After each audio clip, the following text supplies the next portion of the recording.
ADHD is not made up. ADHD is genetic, mostly. It's not just a term that people can throw around.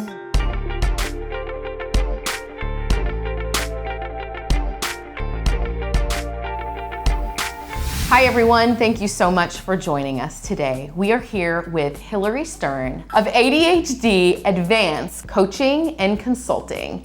She is an expert in everything ADHD. I know this month is ADHD Awareness Month, October, so she is here to give us a lot of information on what is ADHD. And can you define ADHD for us? What is it? So ADHD is a medical term that's used for a brain-based disorder. It is scientifically brain-based. It's a medical term, and it's used to describe someone who presents attentive and or hyperactive behaviors. And that's not only with the body, but with the mind as well. And these behaviors interfere with their day-to-day functions. And really, with the diagnosis, it has to have been prevalent over 6 months, and it has to interfere with at least 2 areas of the person's life. ADHD is diagnosed as predominantly inattentive, predominantly impulsive and or hyperactive, or mixed type. So which would include both of those components. I know there is sort of this misconception in the world, and a lot of people sort of cling to that word ADHD. What is ADHD not? ADHD is not made up. It's not just a term that people can throw around. It is scientific. There is a lack of a neurotransmitter that is going to the frontal lobe in the brain, and this neurotransmitter helps us with motivation and helps us with control our impulses. And if you were to actually look at the brain, you would see that that's where the deficiency is, that there is a lack of that neurotransmitter. So it is not made up. ADHD is not only in children.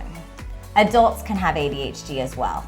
And it wasn't until the mid-90s that we truly understood this, and we truly realized that it was not just a child-based disorder. 3/4 of the people do not grow out of it when they go into adulthood. I don't really think anybody would grow out of it. They would just learn how to accommodate. And then maybe at different times in their lives, it would rear its head again, Oh, interesting. It's one of those disorders that that's not always apparent, and that you don't always see. It's not always that person running around like you imagine, that the Energizer Bunny running in and out, but that's not what it is. It is a misconception that ADHD is caused by technology and by bad parenting or by eating sugar all the time. Certain things can exacerbate ADHD tendencies, and we can talk more about the technology component, but it does not cause it. ADHD is genetic, mostly, and it can also be caused by trauma to the brain in some way or another. Yeah, so you can't just get it, like catch it almost from too much excess Xbox or anything of that nature. No, that is a myth. Okay. Now, the reason why people go and seem like they're getting, like this is really making it worse, so to speak, is there's an aspect of ADHD that revolves around hyperfocus. And so what is going to happen is it's giving you instant gratification. It's giving you all of these things that you are, that are motivating you. It is actually playing on technology actually releases some of that dopamine, that neurotransmitter, into the brain. So you feel that satisfaction every time you whatever you're doing on the video game. And all you're doing, the only movement you're doing is moving your fingers, right? Right. But it is giving you that satisfaction. Okay? Now, movement is very important. Movement releases the dopamine into the frontal lobe.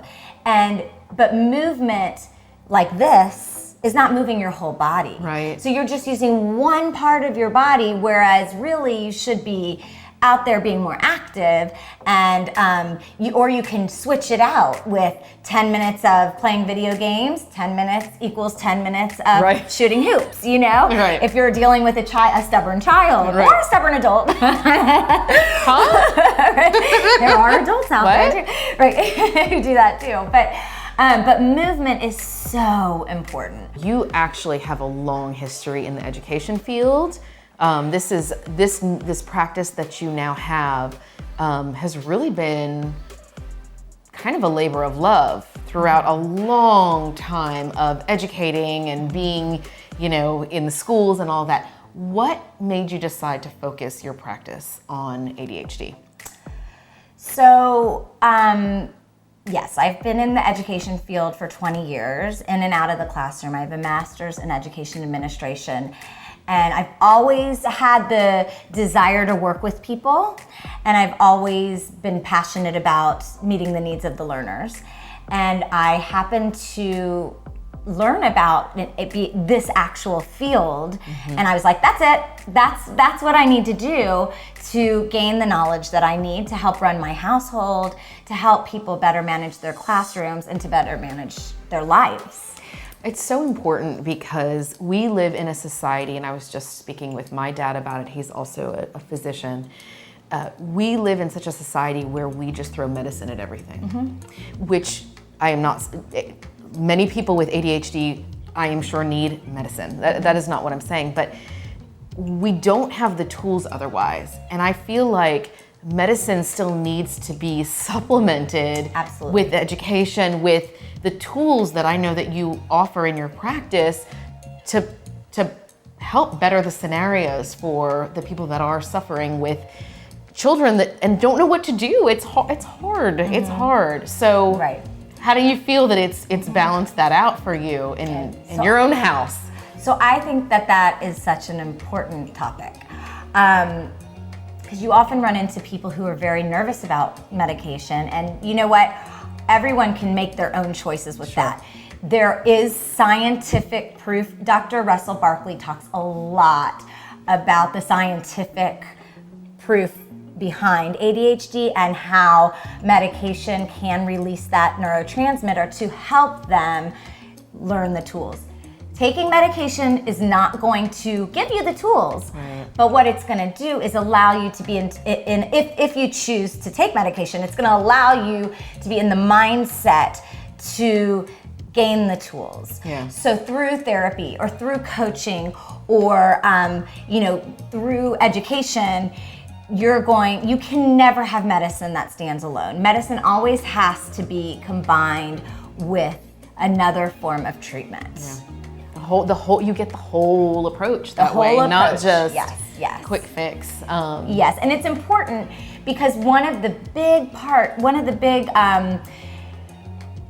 things that we face with ADHD is in our frontal lobe, behind our eyebrows, sits the frontal lobe, and in the frontal lobe we have what's called the executive function part of our brain, and it's kind of like a band director. My teacher, Lori Dupar, who is an expert in this field, she talks about it as a band director who has to conduct all the different parts of the band, right? And if one's out of whack, then it kind of messes up the music.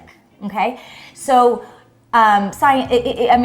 research and science has proven that people with ADHD don't have adequate executive function skills in one area or another, and they supplement themselves in other ways. They try to overcompensate in other ways, and so whatever treatment you're getting is going to help you learn how to utilize those executive functions in the right way in order to live a productive life.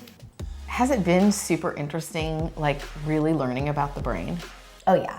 And I never thought, I just take it for granted. It's I've been watching, I have watched, and I've told everybody about this Bill Gates' brain. But what I found, it's such a fascinating show, but what I found so fascinating about it is how he talks about that your brain is actually a computer and how it functions, and he understands the function of it, and how you have to really think about what you're going to care about.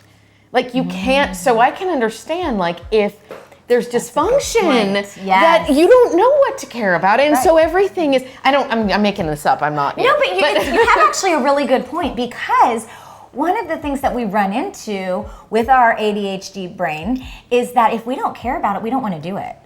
So if we're not interested in it, we're going to constantly say, oh, we don't need to do it right now. Oh, we don't need to pay those bills right now.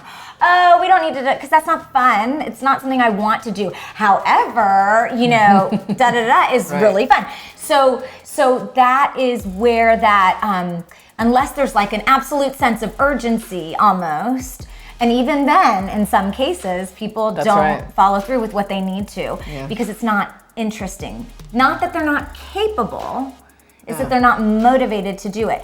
And whereas a lot of people have that intrinsic, motivation, it's not as, that doesn't come as easily to people with ADHD. That's so interesting. And the other thing is the emotionality.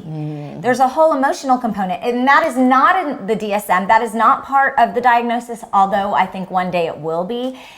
The emotionality that coexists with ADHD, that's a huge thing for me that has been a part of my life. I'm a very emotional person.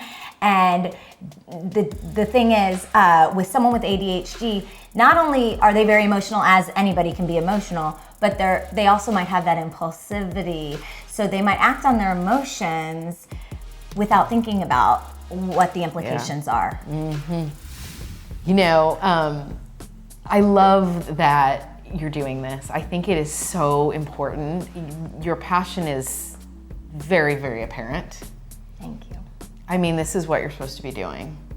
And I'm proud of you. And I think this is going to be such an evolution for this diagnosis because it needs to evolve. It's been going on for a long time. And again, people understanding what to do with it is huge. How can they reach you? What can they do to do some work with you? I know you've got some masterminds coming up. Tell them all about it.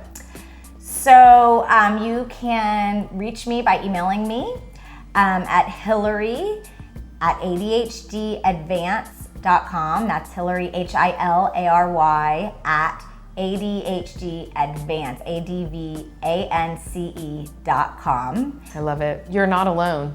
And she can help you see that and help you with the tools that you need to help yourself, your family, anybody that's suffering. Thank you so much for joining us today. Thanks for being here. Thank you. I appreciate it. Thank See you next time. Bye. Bye.